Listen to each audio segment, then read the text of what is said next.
Hej og velkommen til. I dag vil jeg vise, hvordan du kan lave nogle rigtig super lækre forårspotter.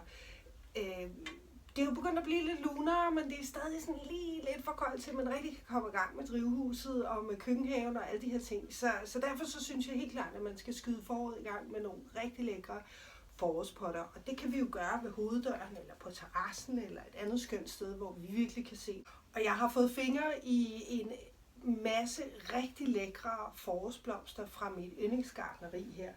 Og det er gode, robuste planter, der godt kan stå ude nu og godt kan lige, klare en kold nat.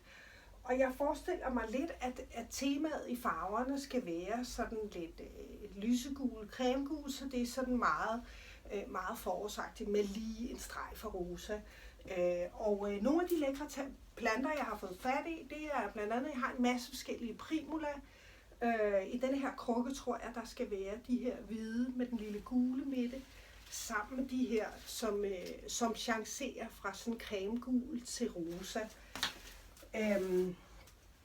Af andre lækkerheder, så vil jeg jo gerne lige vise denne her fuldstændig fantastiske lille narcis. Den kalder man også krinoline narcis, og den er simpelthen så fin og yndig. Den ligner de her små krinolineskørter, hvis man vender dem om. Og så har den de her sådan meget sofistikerede og slanke, lækre, tynde blade. Den er så yndig, at jeg synes, at det er fuldstændig fantastisk. Den tænker jeg skal stå sammen med en af mine andre sådan absolut forårsfavoritter her. Det er den, der hedder vibeæg. Den er også fuldstændig vidunderlig fantastisk. Den har de her små ternede blomster, og den har også de her meget slanke stilke og blade, og den er meget sådan spinkel og fin i sit udtryk, så de vil passe rigtig fint sammen. Af andre skønheder har jeg denne her, som hedder Androsarche, og den er fuldstændig vidunderlig. Den har sådan de her små, bitte, nærmest sådan stjerneskud af små hvide blomster, så den er også så sart og fin i sit udtryk, og det synes jeg er meget, meget fint sammen med de her primulaer, som er sådan lidt mere bombastiske i både deres farve og deres positur. Så derfor så tror jeg, at de her krukker, de bliver sådan godt afbalanceret deres udtryk. Jeg har også en lille stenbedsplante her, som jeg synes også er rigtig, rigtig sød, og den skal også være i nogle af krukkerne. Jeg har lidt andre primula her også. Igen den dejlige flødefarvede, som jeg synes er rigtig fint til denne her forårsopstilling. Og så har jeg denne her, som også chancerer for denne her creme flødegul, og så over i sådan en lille violet. Og så er jeg helt vild med de her stængler, som er sådan lidt rødvinsfarvet. Det synes jeg også er rigtig, rigtig fint.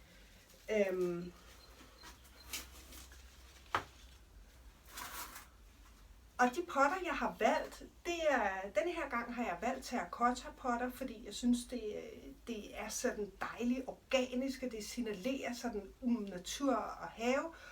Og så synes jeg, de har nogle skønne farver, som passer rigtig fint til de her planter.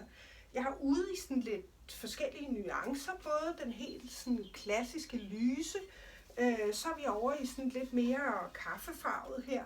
Og så synes jeg også, det er fint med den helt mørke, sådan chokoladefarvede her, sådan når nu vi har gang i alle de her lyse planter. Den giver sådan lige lidt kant til det hele sammen med denne her patinerede, sådan, så det ikke bliver sådan alt for puttenuttet sødt. Og så har jeg også lige en lille god trækasse her. Jeg ved ikke rigtig, hvad det plastomslag står der på. Det er nok et eller andet, jeg har købt på loppemarkedet, men den er i hvert fald også rigtig sød med blomster i. Og så har jeg lige denne her, som også er rigtig skøn. Og det er en antik vietnamesisk vandkrukke. Og den skal vi også have lidt planter i. Så det jeg har gjort, det er simpelthen at fylde alle potterne op med jord. Bare en rigtig god, helt almindelig pottebuld. Og man skal selvfølgelig være opmærksom på, at der skal være huller i bunden af krukkerne, sådan så vandet kan løbe fra, så der er godt dræn. Sådan så rødderne ikke står og rådner nede i bunden, hvis det er, der kommer godt med regn.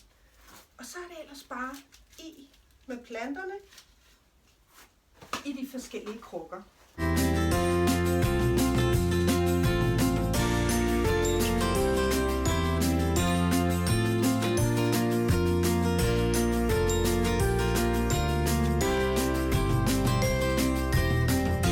Så det jeg gør her til allersidst, når jeg har sat alle planterne ned i krukkerne, det er, at jeg lige fylder efter med jord, og lige sådan giver den et godt lille klem rundt omkring planterne, så der ikke er luftlommer nede i jorden. Se, nu har jeg fået plantet alle mine krukker til med de her dejlige forårsblomster. Så nu vil jeg sætte dem ud der, hvor jeg alleroftest kommer forbi døren, så jeg rigtig kan nyde dem.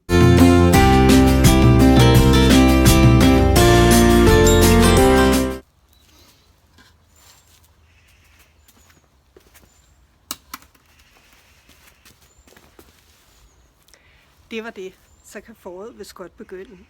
Jeg hedder Dorte Kvist, og jeg vil bare ønske dig rigtig god fornøjelse med dine forårskrukker. Tak fordi du kiggede med. Kål, kartofler og kærlighed.